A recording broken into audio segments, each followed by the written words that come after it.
etimiz. Ben Abdullah Yarqul. Qadirlik görürmenlerimiz hem Allah'a malum bolgandek her günü muşu saatlerde ekranlarda bulup atkan bu programımız her bölümde bir mavzunu tutup Süymlük Peygamberimiz, yolbaşçımız Muhammed sallallahu aleyhi ve sellem'in şu güzel ahlaklarını hayatımızda özleştiriş maqsadi bilan başlagan programımız her günü o'xshash saati devam qilib İnşallah Rabbimden bu güzel mübarek ayla hash-besh tuguncha o yetinesiga keldik bugun. Günahlarımızdan kechirilib, şu güzel ahlaklarını özümüzde özleştirip meňaşqa Rabbimizden müyesser kılışını Allah'tan tileş bilen programımızın davamlaştırımız. Programımızın daimlik mehmeni Şarkı Türkistan Ölümalar Birliği azası Emanlar tunuşuq bolgan davetçi Ustaz Habibullah Kösani'ni taklif qildik.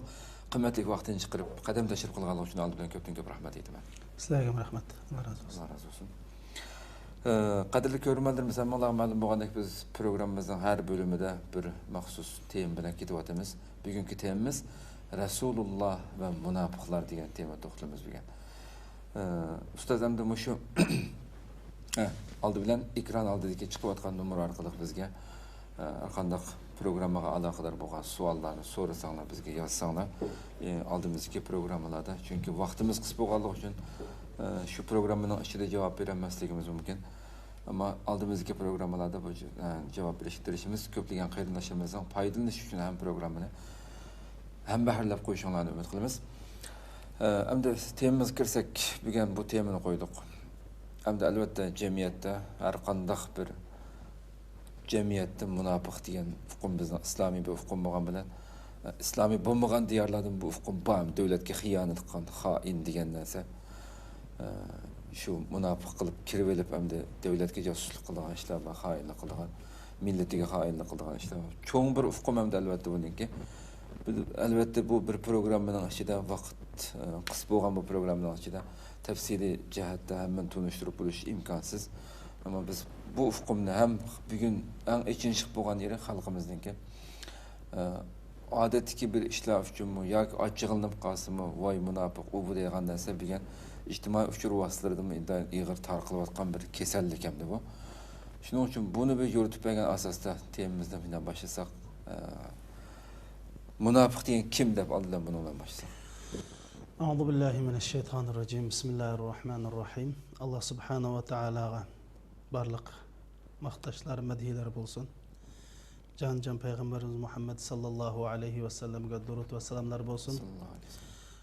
Ta qiyomatchilik Qur'on hadisning yo'lida mangan barliq qarindoshlarımızga Allah subhanahu ve taala'nın mağfirati ve hidayeti bo'lsin. Bu munofiq masalasiga kelsak, İslam'ın tarihi qancha uzun bo'lsa, bu munofiqlikning tarihi shuncha uzun. Hem bu naite murakkab bir ijtimoiy kesel. Şunun Kur'an-ı Kerim'de Allah subhanahu ve taala tuncu surede, yani Bakara suresi Kur'an-ı Kerim'ninki birinci surede, Fatiha'dinki. Müslümanlarını bir 2-3 ayetlerle Müslüman diye boşundan tabi tüketti. Kendin kafirlarını 4 ayet olan, kafir diye muşu edip tüketti. Kendin 16 ayette münafıklarını sözledi. 16 ayet münafıklarını. Bu nimo dese bu ona başka nurgullu ayet hatta munafikun mahsus sure. Kur'an-ı Kerim'deki munafikun suresi var. Bu münafıklar olan cengi cidal uzun suzuldu. Hatta Allah subhanahu wa ta'ala Kur'an-ı Kerim'de ya eyyuhen nebi cahidil kuffara vel munafiqin. Ama bu münafıklık diyen nimo dese aslı münafıklık bizim Uygurca'da 200'lümçüm dep koydu. Munofiqlik tashqi ko'rinishida, tashqi qilmishlarda musulmonning qilmishini qildi. Musulmon bilan namoz o'qiydi, musulmon bilan ro'za tutadi, musulmon bilan haj qiladi. Ammo ichida islomga dushmanlik qildi. Musulmonlarni yomon ko'rdi. Islomni yomon ko'rdi. Ya'ni ichida chin qalbidan bu dinga iymon etgan emas. Şunun için Müslümanlar güçlengen vaxtida munofiqlar jiq bo'ladi. Müslümanlar güçlen. Şunga Mekke'deki ahval qaraganda Medinede munofiqlar ko'rilishga boshlagan. Hamda bu sizlar yuqoritilib o'tgan jasusluq, vatanga xoinlik qilish shu munofiqlikning bir turi hamda. Xo'sh. Bir turi. Buning darajasi o'xshashmaydi hamda. Darajasi o'xshashmaydi. Ammo bu munofiqningki musulmonlarga keltiradigan zini bak ig'ir bo'lganlikdan, islomga keltiradigan zini bak ig'ir bo'lganlikdan, ham bu bir inson qilmishiga noit bir numus, razil qilmish bo'lganlikdan munofiqning bordigan do'zaxi kofirninkidimi battar hamda. İnnel munafiqina Fid darkil asfali minan nar. Yani do'zaxni masalan 7 qavatli bino desak, eng ostida, eng yomon yerda, eng nachar kuchli yerda bo'lgan munofiq. Yani cehennem ahlining qon yeringlar qariyam eqib shudgan shu butun eng yomon yer hamda. Kofirmi kirmaydigan yer kirdi u. Kofirdimi yomon azaplanadigan ig'ir yer kirdi. Nima ish qilsa bu bir aldamchi, ishko'zlimichi, vijdonsiz bo'lganlikdan Allah subhanahu wa ta'ala bunda ig'ir jazo bilan tahdid qilgan hamda. Xo'sh. Endi oningki agar biz endi alomatlarini, sifatlarini deyildi. Ma ish tepilgan inson munofiq. Endi buning alomatlarini ulamolar bir necha jih alomatlari bor. Mana buningki eng muhimlarini deb o'tay bu yerda. Chunki vaqt masalasi. Masalan, birinchi alomati bular o'zini musulmon deb da'vo qildi.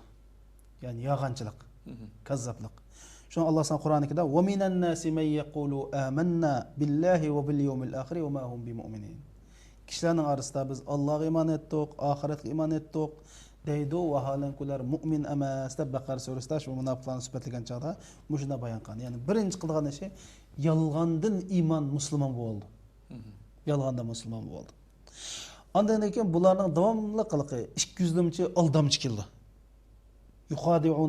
يخادعون الله والذين آمنوا وما يخدعون إلا أنفسهم وما يشعرون. Yani ular Allah'ni ve Allah iman etqanlarni aldaydı. Ular fakat özünü aldaydı. Ve halen ular onu bilmeydi. Biz ustul qilib men bak nochi aqlli ekanman. Musulmon bilan o'zlaricha oldim deb gumon qilishdi. Lekin Alloh da bilib qo'ysan, o'zingni aldaysan. Sening quyruqing bir tutam. Bardigan yering mush dunyodami? Mana ko'ryapmiz. Mush dunyoda bizning vatan nima bo'lyapti hozir? O'zining millatini satgan, o'zining dinini satgan. Xayliqlar nima ko'ryapti desa, ash xo'jayinlari o'zi oyiqi bilan dastlab chaylayapti. Wa ma yakhda'una illa ular o'zlarini aldaydi asli. Lekin ular buni his qilmaydi. Şu alametlerden mesela bular ibadetke naiti sus qaraydı. Yani ibadetke mana bütün ruhi bilen, bütün vücudu bilen birlenmeydi. Bunun alamet şu. Bunu bek dikkat kılgan iş şu. Bazen de adamlar şununla İbn Abbas radıyallahu anhu biz münafıklarını bundat namazga çıkmaydiganlıktan bile olattı degan bir rivayet mi? Şunun için Peygamber sallallahu aleyhi ve sellem münafıkların alameti de leysa salatun asqal alel munafiqin minel fecri vel isha وَلَوْ يَعْلَمُونَ مَا فِيهِمَا لَا أَتَوْهُمَا وَلَوْ حَبْوًا. Ebu Hureyre şuna dedim. Peygamber Aleyhisselam şu münafıklarga en iğir kıldıgan namaz bumdat namazı olan xubda namazı dedi. Şunu bumdat namazga davamlıq çıkmaslıqның özü mü, mescid çıkmaslıqның özü mü münafıqlığın alameti. Xoş. Bular eğer bu bumdat namazından xubdan namazda bab olgan yaxşılığını bilgen bolsa, ümlep bolsun kelgen bolat dedi. Çünkü bumdat vaqtim uxlaydigan vaqti, xubda vaqtim yerib uxlaydigan vaqt emasmi? Onu sen nima bumdatga shu xubdan açıp atgan nima? İlla Allah'a bolgan imanın, İslam'a bolgan muhabbetin, yani qalbingda bir o't bor. Bu seni uyquni uyg'otib ochqalaydi. Ammo Allohga bo'lgan ishonching mukammal bo'lmasa, to'liq bo'lmasa, ipkib qolganda, yo'likib qolganda qilib qo'ysa, sal aldirash bo'lib qolgan chaqda yoki uyqung kelib qolgan chaqda uxlaysan. Demak, bu munofiqlikning alomatlaridan bunda alomat bor. Shuni munofiqlarning alomatidan mushu savoblik ibodat kishilarni davomli keyni kechiktirdi. Asli o'sha eng aldiraydigan ishlarning birisi bir yaxshi ishga niyat qilsang vaqtida qilib o'tish.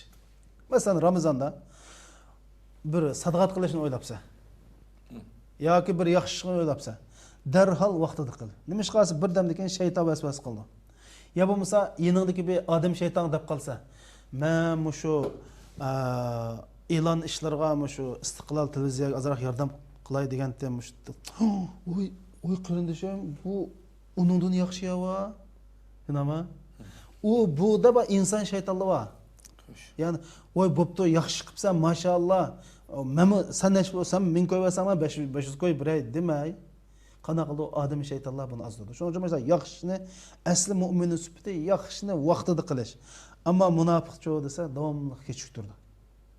Bu men nima uchun buni akildim degan chaqda ma ish nauzubillah siz bizlar o'zaro bir tebilib qoldik shu. Shuning o'zimga nasihat bo'lsin uchun va qarindoshlarimga nasihat bo'lsin uchun buni munofiq alamini keltirdi. Shu payg'ambar sallallohu alayhi deydi.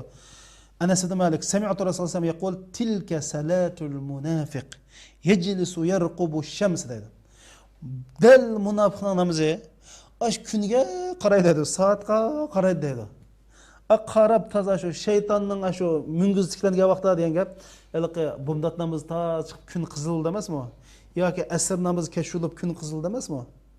Aşağımda shaytonning shu nimasi elqi ikki mungizliklarga vaqtda namoz o'qiydi bular.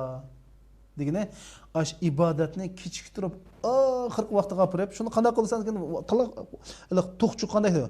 Qama fanaqaraha arba'an deydi. Shunda 4 o'qiydi deydi. Pullang.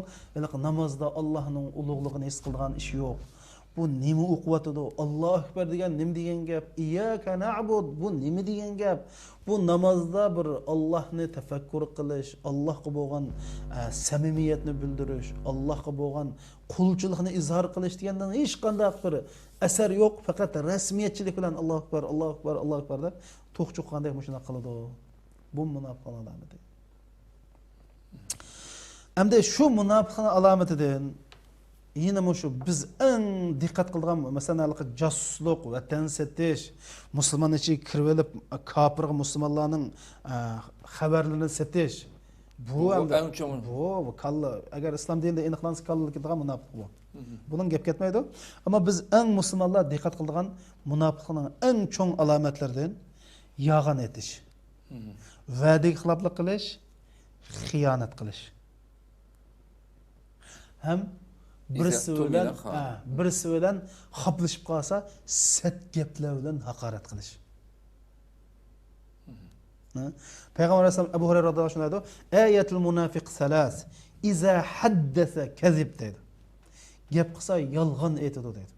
Ya'ni haqiqatning aksi yolg'on. Nima? Va iza wa'ad bir narsaga va'da qilsa, xiloflik qildi. Masalan, bizde en köp uchraydigan xalqning qizi bilan to'y qilaman deb juraysan. Niyatingda ash qizlarni to'y qilmaydigan niyating bo'lsa, sen demak munofiqsan. Oldidan xalqning qizini.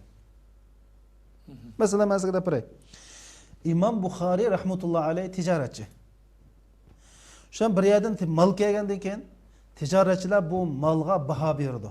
Biz taxminan 100 liradan asaq deb baho berdi. Degan keyin yo bunu bermeyme deb xaridorlarni qaytardi. Qaytarib o'tib ketgandan keyin apla bersammi bo'pti ekan deb ko'ngli ash kechildi endi. Kechib qolib shuni aytsa, bosh xaridorlar kelib 105 TL'dan olamiz desa, xapamanglar, men oqshom ko'nglimda ashunga 100 liraga bersam bo'pti ekan deb qolgan deb boshkin chaqirib berdi. O'ylab baqsanglar. Mana bu İmam Buxoriy shunaqa İmam Buxoriy hammamiz rahmetullohi alayhi deb hurmat tuyg'usi bilan ifodalaymiz. Alloh shuning uchun ularningki shunda ulug' qildi, shunda hurmatlik sazovor qilib, mushunda yashagan odamlar bu. Shuning hayotida eng boy o'tgan odam kunliga 500 dinar pul qashlaydi deydi. O'ylab baqslar. Sadaqat, ihson, oyunda pul topadi. Ham demak, va'da qilib buni xiloflik qilish. Mushu bizda o'ylab baqslar. Bir deyishimiz, qanday qilamiz? Pulni qachon bersa, o 3-oyning 5-i beraman. Yo'q. Nurg'un va'dalarni qilishimiz. Lekin xiloflik qilish munofiq alam deydi. Va iza tumin xan amonatga xiyonat qildi. Masalan, amonat xiyonat qildi degan gap. Men sizga $100 pulni berdim. Ma pulni, nima? Ma pulni istiqlolninki xabar uchun ishlasizlar dedim. Siz yanch qilsanlar, Hazır istiqlalga hazır ehtiyoj yo'q bu pulni. Men bir oy tijorat qilib pul tepilib basama buldiq deb ishlatsa xiyonat qilish uchun. Tamam? Men sizga dedim. Men sizga hozir bir gapni qildim. Qilib qarindishim ma gapni boshqalar uqmagan bo'lsa dedim. Shu gapni boshqa amonat deb qo'ysa xiyonat qildi. Hatto shu masalada men yaxshi tilg'anlar. Mesela dahatda daf qo'yishmi kerak emas. Ikki tarafga shuna. Uch odam bo'lib, mesela ikki odam bir bulunda o'ltirib, oldikaniga bunday qarab qolgan bo'lsa, ikki paranchqa. Bu tamoman omonat gap bo'ldi. Omonat gap bo'ldi. Anglag'uchi bu gapni hech bir zaman boshqasi demaslik kerak deydi ғой, o'lim. Masalan, ikki odam gaplashib o'tib, bundanda ikki taraf qarg'anligini qaraslar, ma gapni omonat gapga so'zlamdi qoldi. Uningga mani gap aramizda qolsin deb deymizmi? O'xshashlam deyish bo'lmaydi. Hamda üçüncüsü urushib qolsa deydi, to'rtinchi bir alomat bor. Urushib qolsa, ikki xil rivoyat bor. Birisi 3, yana birisi 40 man kunna fihi deganlar. Endi agar urushib qolsa, sattillan tillashmi bir munofiq alomati. Endi men shuma torlarda men ayna qilaman. Hech kim tillamdi, nim qilamdi, karim bo'lmaydi. Nima ish qiladi desa, "Hey, sen dinning gapni qilib turib tillaysan ya." O'ylab baqsa, bir Qur'oni Karim Payg'ambar alayhisolamning hadisda palani dumbaqchi yo, beshugan, qo'sg'uygan, qisqa, ugizda bir odam tilga yer bormi? Bu din hatto sad gap qilishninki til sad gap qilishni bir munofiqning alomati deb hadis tushunasiz. Munofiqning alomati. Laysal mu'minu bil'an wala bil fahash. Müslüman degan boshqalarga bir tukash la'nat o'qiydigan odam bo'lmaydi. Boshqalarni sattillan haqoratlamaydi dedi. Innalloh la yuhibbul fuhsha va la tafahhush dedi. Hatta sibabul muslim fusuqun va qitaluhu kufrun.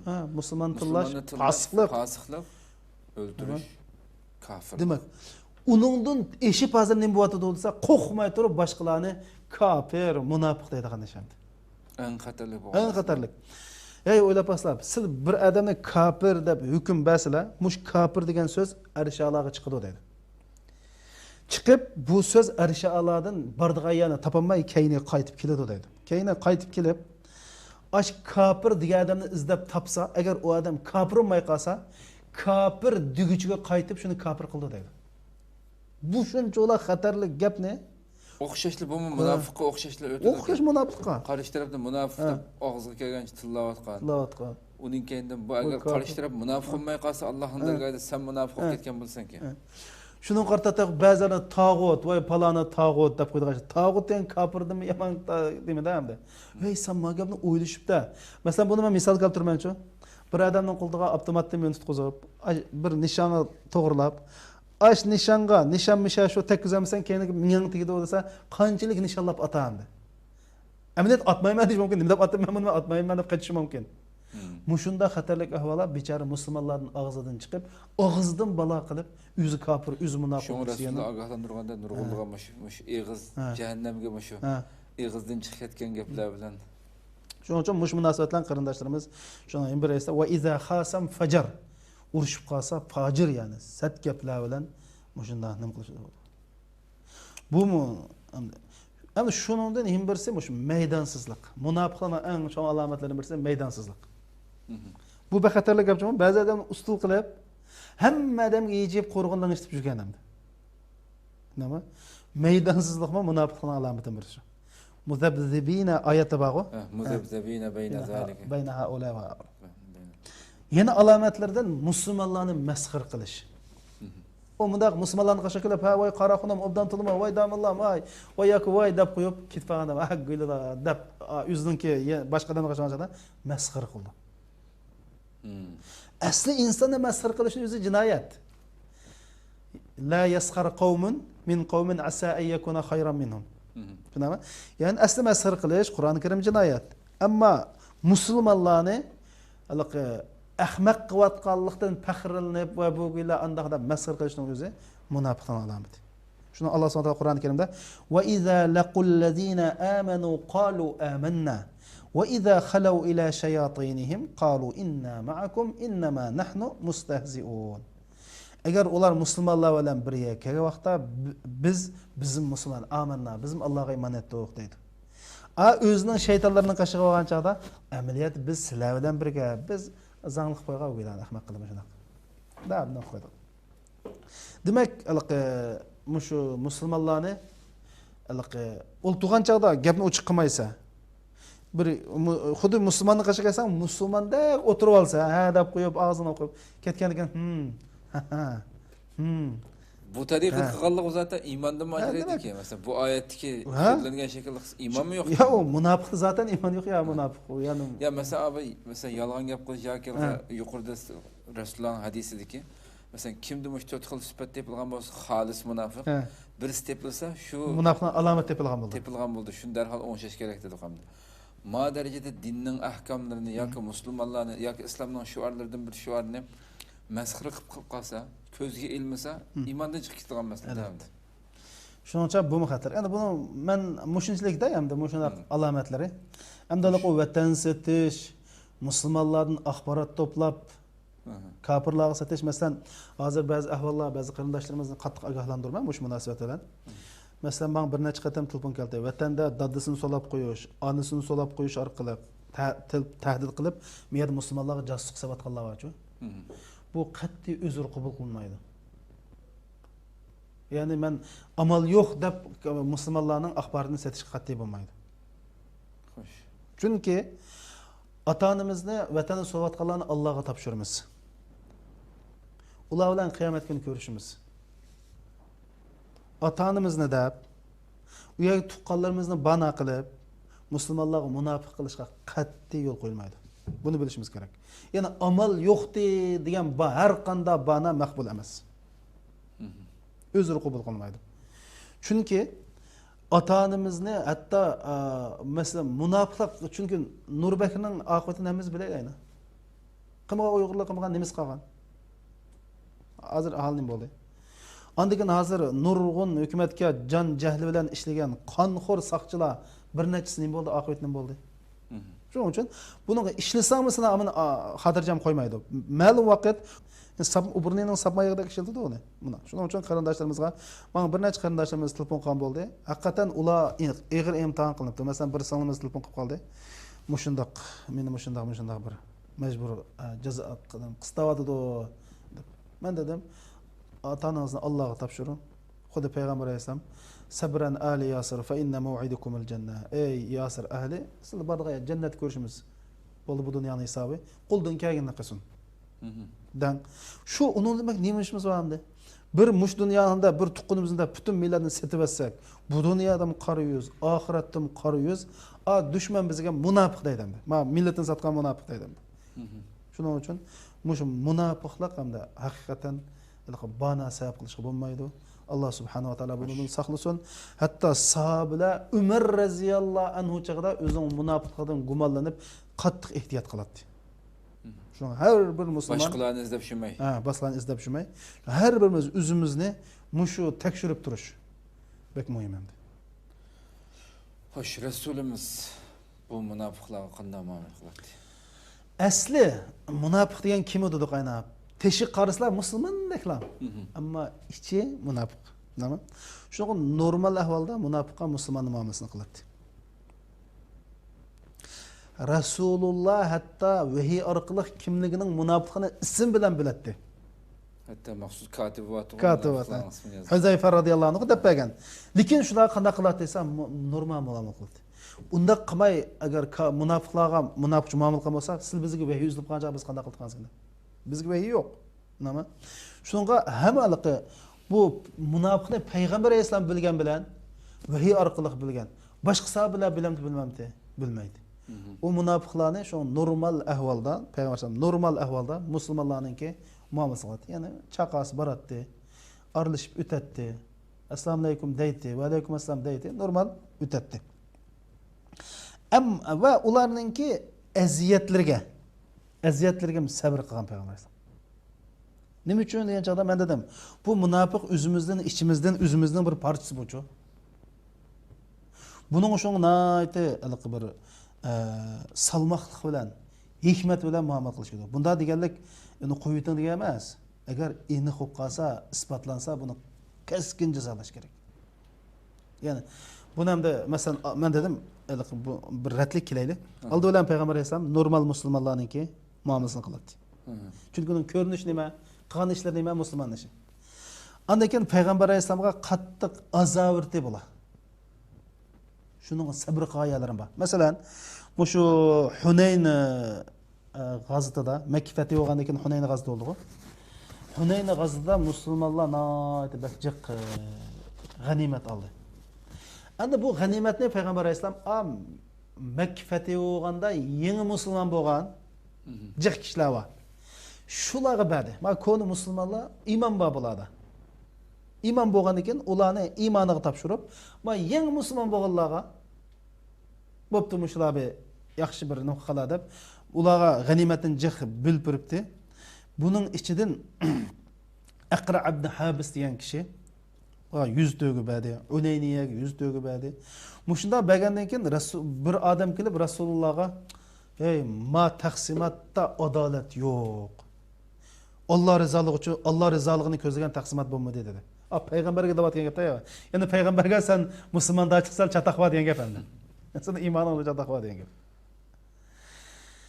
Degandan keyin Abdullah ibn Mas'ud deydi, men shu bilan bu gapni payg'ambar alayhisalomga deydi. Men payg'ambarim deyman. Bu cho'ng tuhmat cho'mdi. Payg'ambarni adolat qilmading. Bu işte Allah rızalığını ko'zlanmaydi degan gap ig'ir gap. Şu an berib payg'ambar alayhisalomga dedim, payg'ambar alayhisalomning chiroyi o'zgarib, qip-qizillab ketdiki, men nima deb payg'ambar alayhisalom degan demay deb qattiq pushmon qildim dedi. Lekin payg'ambar alayhisalom meni qanday qildi desa, "Hey qarindoshlarim, men adolat qilmasam kim adolat qiladi? Men adil bo'lmasam kim adil bo'ladi? Men Allah rizoligini ko'zlamasam kim ko'zlaydi? Lekin men sabr qilaman. Chunki Musa mendimi ko'p aziyat chekkan, sabr qilgan" deb Ki ularni chaqirib gap qildi-ku. Keyin kechda kech chaqirib ular mol dunyo bilan qaytsa, sizlar bilan qaytsizlar. Buning rozi bo'lmamizlar. Buning rozi degan keyin ular qilgan gaplarga pushmon qilib, yig'ilishib, "Voy Rasululloh, biz rozi" deb bu valqi muomillarni o'z vaqtida qo'ymasam, bu nima uchun hatto sahobalar so'raydi hamda. Bu degan gap, ya'ni islomda biz bu narsani bir siyosiy jihatdan islomdan bir xil kuchsiz ko'z tutib qo'ygan tashqi ko'rinishda bunday masalalar-ku bu. Bu zil tushunmasa, shu vaqtdagi jamiyatni Rasulullohga shu vaqtida kelib sahobalar nima ish qilib buni ismini bildirib qilmaysan desa, chunki u vaqtda islom yangi kelgan, Rasululloh taqa men hozir qilsam, bularni ijro qilib buni o'ltasak, insonlar qo'pib, qara Muhammad o'zining sahobalarni, ashabini o'ldirdi degan bu yerda illatning nima ekanligini Rasululloh sahobalarga tushundirdi. Uni o'ltamasligidagi ularni o'ltamasligidagi sababni tushundirdi. Ammo bugun qo'pib, masalan, shunda bir davlat qurayli deydi, masalan, davlatimiz bo'lsin.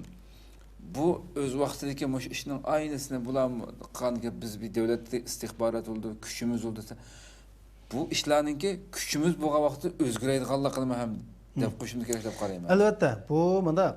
Musulmonlar kuchlangan vaqtida bunda qilsa, masalan, payg'ambar sallallohu alayhi vasallam ya masalan Umar raziyallohu ya Rasululloh men munofiqga o'ltiraymi degan chaqda nima dedi?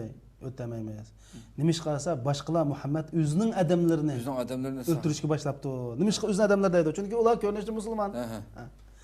Endi o'ltirmas sil degandek. Ammo men dedim, bu shu o'limalarimiz mush munofiq masalasida mundaq bir gapni degan.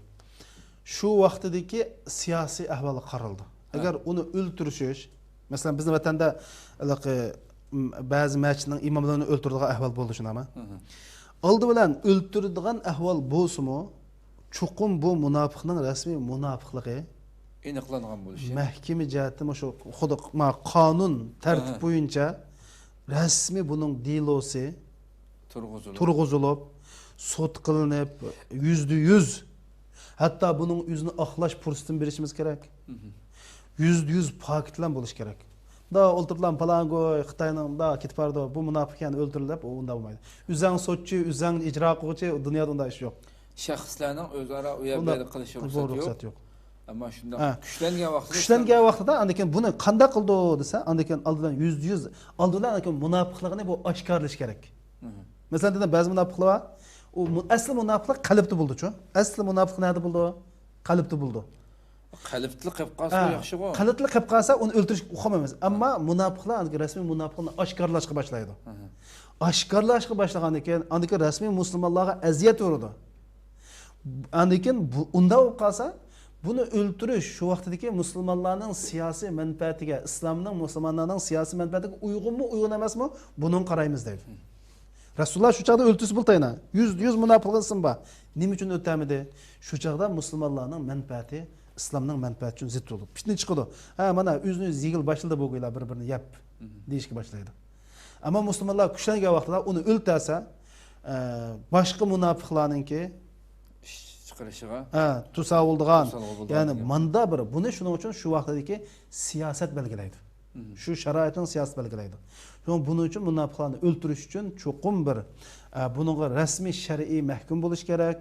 Andikin shu vaqtdagi siyosatni biladigan, cho'qim tajribalik shu vaziyatni, shu sharoitni mo'ljallaydigan kasbiy odamlar bo'lish kerak. Andan keyin shu musulmonlarning beshi bo'lish kerak. Bir besh bo'lish kerak. Unda olib qolsa, masalan dedim-ku, to'g'ri hammamizning ochiq yo'lda bu munofiq bu deb, lekin mesela munofiqning darajasi o'xshamaydi. O'xshamaydi. Mesela yolg'on gapga odam bir yolg'onchida munofiq alomat tepadi shunami? Olib o'ltirsak bo'lamdi? Bo'lmaydi. Tushmaydi. Shuning uchun buning o'limga loyiq munofiq rasmiy o'lim munofiq loyiq qanday munofiq desa, ta'zir bobidan. Ta'zir siyosiy jihatdan hukm ijro qilindi o'limga. Bu mustaq murakkabroq masala hamda. Lekin hamda dedim-ku, buni munofiqni aniq bilsak buni chuqum jazolash musulmonlarga islomga foydali bo'lsa qars usulan jazolasak bo'ldi. Lekin musulmonlarga epkildigan uni o'ltirgandan keyin epkildigan foydasini chuqum yaxshi o'lchalaydigan tajribalik kishilar bo'lish kerak. Unda qarab qalam buni o'tirib bilan degan bu uni o'ltirsak uning keyindan bir muncha musulmonlar ziyon epkildigan shu qolsa shu demak xatolashdi degan gap. Devlet vazife vergan adamlar bo'lish kerak. Sot bo'lish kerak. Munofiq degan odamning advokat elib o'zini aqlay olish kerak. Uni fursat berishimiz kerak. Uni urib dassab, uni qiynab, digizib, munofiq emas deyish xato. Chuqum dalil isbotlar bilan qilish kerak. Xo'sh, unda bo'lsa bu shaklda bir murakkab bir masala. Rasululloh munofiqlarga qanday qarshi turadi bo'lsa? Şu munofiqqa qarshi turishninki eng Rasulullohninki obrazliq usuldan birisi her juma kunisi munofiqun surasini o'qiydi. Umdatamizda. Shularning yuragini tartishtirib. Chunki munofiqun surasini o'qigan keyin, ya'ni maqsad nima tavba qil demoqchi-da hamda. İnnal munafiqun iza ja'akal munafiqun. Yani maksat nima bo'lsa, munofiqning rezil bir qilmish ekanligi, vijdonsizlik, satqunlik, rezil bir ish ekanligini eslash orqali ularni tövbega. Demak, bu Rasulullohning eng obrazi usuldan birisi. Ikkinchisi, bu munofiqdan Rasululloh ehtiyot qiladi. Shu nurg'un ishlarni maxfiy qiladi payg'ambar alayhisalom. Şu hatta istainu bi dunyakum bis-sirri vel kitman deb. Nurg'un ishinglarni maxfiy bilan bijiringlar. Mesela sahabeler nurg'un ishlarni mesela tarixdan billah birisiga xatni tutqizsam 2 kun mashta mangsa. Hatta payg'ambar alayhisalom shu Makkani fath qilgan chaqda udul Makkaga taraf mangmagan deydi-ku. Shunami? Boshqa yerga bordigandek tuyg'unur. Demek Peygamber sallam birincisi şu sür munofiqni o'qishi maqsad tashviqat orqali qarshi turadi. İkincisi o'zining maxfiyatligini saqlash ini saviyasi va maxfiyatini saqlash madaniyati bilan qarshi turadi. Siz biz mana mushahid deb qo'yay. 2016-yillik mening bilishimcha barliq siyosiylarda Xitoyniki WeChat bor. Tupunida Şu benim bildiğim, ben aslında iş kılıp 99% şu vatan davası kıvatkan siyasilarda, davagerlerde, aktiflerde Xitayning WeChat'ni işletilgan ekan. Bu nimani bildirdi olsa, bizning maxfiyatlikni saqlash, ingimizning, safayimizning tavalligini bildirdi. Hozir dunyo taraqqiy qilib, shunami, shu odatda mana biz iPhone'ni ishlatib o'tiribdik. iPhone'ning 2-3 mikrofoni bor deydi. odatda ba'zi Xitoydagi Amerikadagi davlatlar bu mikrofonni echib yetalaydi deydi, to'rg'uloqimiz. Tamam. Undan keyin kelib biz o'zimiz maxfiyatini saqlamaylik degan, u munofiq, bu munofiq, a munofiq deb yuramiz. Shuning uchun Rasul akram sallallohu alayhi vasallam shu maxfiyatlikni saqlash bilan bu nimaga qarshi turgan. Tamam. Ondan keyin munofiqlarga qarshi chiqquchilar, munofiqlarga yantayoq bo'lmasdan tashviq qiladi payg'ambar. Munofiqlarni hatto hurmatlamaslikka, munofiqlarni ba'zi odamlar-chi, voy paloni aski, voy palon munofiq deb qishirgas, assalomu alaykum deb to'g'i chiqarib qo'yayotgan. Ey sen maydoning nimasan? Bizni mushlar insonlarga qarasa.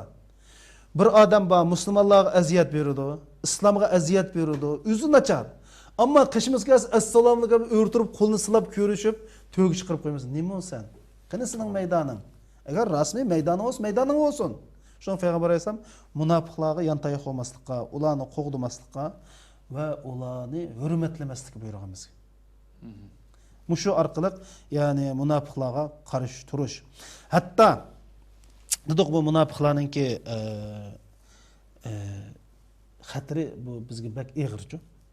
Hem münafıkların üzgümü xatar bek eğir. Bu dünyada mı biçarlı xor. Bu nima uchun münafıklık kıldı? Ya 6-4 tenge üçün. Ya ki quruq bana mening palani qilib qo'ysam ota-onamni so'lab qo'yamiki, ya pustani qilsam manda bo'lamiki deb. Shu, hey. Agar sen Alloh ishinib, Alloh rizoligi uchun yashasang, Alloh sen munofiqlik qandan bak xotirjamlik turmush ato qiladi. Sen iqtisodini beradi Alloh. Bu innal munafiqina fid darkil asfal. Munofiq do'zaxning eng tigi tushidi davasa. Sen qaysi yuraksan degi. Undan qolib qolsa sen hayoting o'zing bir munofiq satqun bo'lib bu dunyoda qanday yashaysan? Ya'ni vijdoning bilan qanday yuz kelib yashaysan?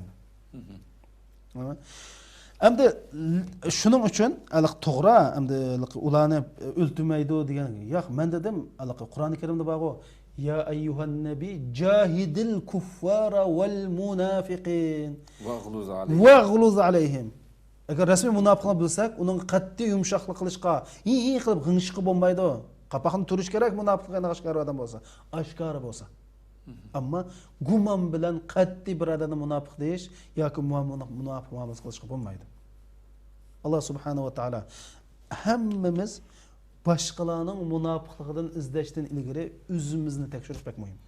Menda shu ish bormi dedi. Menda shu ish bormi? Chunki Umar Allah cennet bilen bisharet bergen. Ey sen mangan koçuda şeytan manganmaydı degen bir zat. Özüdün ensirep.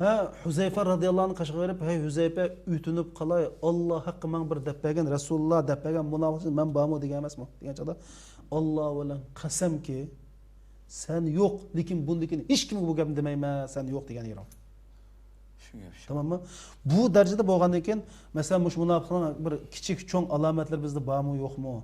Mush hammamiz tekshirish mana bugungi darsninki eng muhim nuqtasi, eng muhim nuqtasi. Ko'p rahmat, Alloh razı olsun inşallah. Bugün inşallah oxirlashtiraylik. Qadrli ko'ruvchilarimiz, shuna qilib bugungi programmamiz 17-sonimiz inşallah oxirlashdi. Haqiqatan jamiyatda nihoyat bir yengillik bilan muomala qilinayotgan bir masala bo'libmi shu bu haqda ma'lumotimizninki ozliqidan bo'lsa kerak. Nihoyat yeniklik bilan ishiladigan gap shu masalalarni hamda shu darsdan bir ibrat edib shu ijtimoiy uchur vositalarida ozroqlam bir g'ayriy gapni anglasaqlam darhol uningga chapon kesib to'n pichib uni bir yerga olib borishni nazar edishimiz kerak. Chunki insonning iymoni bizningki xo'sh deb alaydi biz gap xo'shishib ketmaydi bu. Rasulullohning hadisi bir tarafda turibdi bu odamda. Agar qarshi tarafda bo'lmasa san qaytdi degan gap intan cho'ng bir ajoyib bir tahdid bir gap bu. Nihoyat xatarlik bir gapda hamda. Shu bu yeniklik qilmay yozma shaklda degan bo'lsa ham bizga qaytib kelaverdi bu. Buningdan hazar eylishimiz kerak deb inshaalloh atiki yangi programmamizda Rabbim ömür bersa ko'rishguncha sizlarni janob. Men oxirida bir narsa demoqchi. Hamda shu bo'libmi mening ta'kidlaydiganim Xitoy bizni izish yo'lida mana shu ichimizda nurg'un Uyg'ur qarindoshlarimizni, musulmon qarindoshlarimizni shu ota-onasi bilan qo'qitish, tuqqanlar bilan qo'qitish orqali o'ziga ishlashga majburlayotganlar bakchiq. Buni bir nechasini meni qishimga kelganlarim bo'ldi. Men shularga deyman qarindoshlar. Mush minut, mush daqiqalarning ichida bu ishni qilmaslik. Agar qilayotgan bo'lsa, Qilayotgan bo'lsa, tövbe qilish, Alloh kechirdi. Shu mush daqiqalarda uzish kerak. Xitoyga musulmonning tirnoqchilik axborotini setishga bo'lmaydi. Har qanday bana sabab mahbul emas. Alloh bilan qasamki mahbul emas. Agar mush gipim vatanda Xitoylarga ishlayotgan kadrlar olsun, saqchilar olsun, har qanday sorunni ishlayotgan bo'lsanglar, sizlar biz Uyg'ur.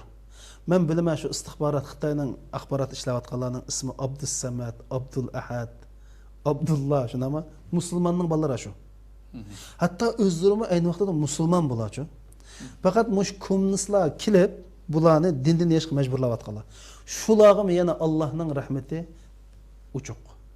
Hatta Uyg'ur xalqining mo qo'yni uchuq. Mush paytlarning o'zida shuni aniq bilinglarki, ular birinchi, ikkinchi, uchinchi odamni yo'qitib bo'lgandan keyin to'rtinchi navbat sizlarga keldi. Butun mushu dinni satgan, millatga xoinlik qilayotgan, munofiqlik qilayotganlar agar qaytib kelsa, ular Allohning yaxshi bandasi. Ular qaytib kelsa, men nisbatan, men bir Uyg'urga nisbatan buningdan burun ishni men kechirib o'taman mana. Shaxsan men qo'yapman. Hozir tövbe qilsa, hozir balki masalan quldan kelsa, masalan ular deyish mumkin, hozir men yansam o'ltir deb. U o'ltirish bilan sen o'ltirib shahid bo'lib ket. Hozir mush Uyg'ur xalqi shunda mashada saqchilar qulni qurol olsa, endi Xitoyni kom qilib assa. Gunoh yuzildi shuningki. Butun qilgan burungi jinoyati tugaydi. Albatta. Aslında o'ylab baqsizlar, mush och singillarimizni dafsanda qilib olsa, bolalarimizni xitoylashtirib olsa, demak bular Uyg'urni yo'qotish, Uyg'ur musulmon emas, Uyg'urni yo'qotish tursa. Buni ko'rib turib, yana masalan men hozir qarshi chiqsam meni o'ttirdi. Men qarshi chiqsam meni ani qildi, mani qildi emas. Qarshi chiqib, "Hey, hamin o'lsa, qarindishim, o'lim haq." Shuning uchun etib o'l, ammo xoinlik qilish olmaydi. Etib, o'ltirib o'lib ketsang tek yaxshi. Amma hatta xoinlikda inib o'ltirilsang mi shahid o'lasan. Chunki sen to'g'ri yo'lga minib o'lasan. Hech bo'lmasa yaningda Alloh bergan sen bir Uyg'urlik vijdan yo'qmi? Ota-onasining Uyg'ur, yaningda bergan bir qurol yo'qmi, pichoq yo'qmi? Shuning uchun men mushu deymanki, hech qanday bir odam anglab qolsinki, vatanni setib xoinlik qilishga bani sabab yo'q. Xotinni solab qo'ydi. Qizimni solab qo'ydi, ota-onamni solab qo'ydi, ma ish men bilan tugmaydi, men paloni deb bana sabab bilan millatni setayotgan, dinni setayotgan, davlatni setayotganlar faqat bananglar yo'q. Bizning gadinimizdan mana sizlarga yetkizdik, tugdi. Qiyomat kunisi vallahi billahi munofiq degan bayroqni ostida qo'p qilishni nazar ilsin. Agar o'lib tugsanglar, ma dunyoda munofiq deb tugasizlar. Lekin ölüp tugaydigan iş yok, topulduğan iş yok, undaq hisabat yok. Bütün dünyadaki dinler, İslam'dan emas, bütün dünyadaki dinler ahiret ba degan iman etalik. Bütün dünya, İslam'dan emas. Bu ahiret ba. Şunun için, çünkü Allah evetken bütün peygamberler ahiret ba deyilik. Bütün düşken kitaplar ahiret ba deyilik. Hatta ama mentik, bunda oylap bakıp muşuncular dünyanın netincesi yok. Ültürü oğan, yivagal. Bunda tügmeydi o, bu ahiret hesap ba deyilik ama insanın mentikim deydi bunu için. Şunun için karındaşlarımız, siz bu bana izlep, her xil üzerlerine bir sebep izlep jümey, muş dakikalar, muş vakitlarda yenilam doğru yola kayıt veriş fırsatı Allah sizlarga beriklik. Hem muş devrede kapıra karşı çıkıp şu yolda şehit bolsanglar, ya şu yol turuma kirsanglar, millet bunun bütün işlerini geçiriyordu. Allah elbette geçirdi. Çünkü benim ahırda muşun devagım geldi. Allah subhanahu wa ta'ala şunday bo'lishini nasib qilsin. Allah razı olsun. Qadrli qarindoshlarimiz, shunday qilib nihoyat yaxshi bir echib berildi. Atki programımızda Rabbim ömür basi ko'rishga sizlarni Janobi Allohga topshiramiz. Assalomu alaykum va rahmatullohi taala va barakatuh.